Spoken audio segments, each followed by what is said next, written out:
I am encouraged in the office. I am discouraged in the office. I am pampered by my grandparents. I am misguided by my seniors in the office.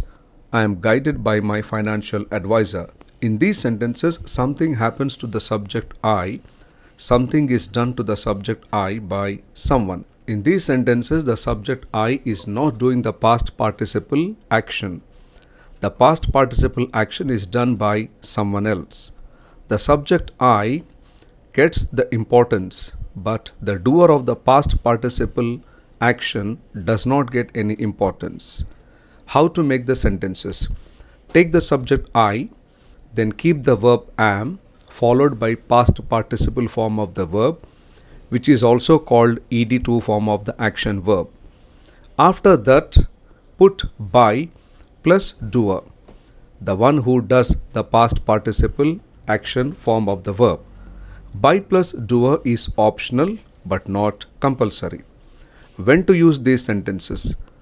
Such sentences are used for permanent, regular and routine actions. By the way, these are called present tense passive voice sentences. Examples: I am encouraged in the office. I am discouraged in the office. I am pampered by my grandparents. I am misguided by my seniors in the office. I am guided by my financial advisor. I am loved by my fans. I am hated by my opponents. I am involved in all important matters in the family. I am paid for the extra work on Sundays. I am respected in the colony. I am imitated by my son. I am blamed for everything by the opposition parties. I am consulted by my juniors.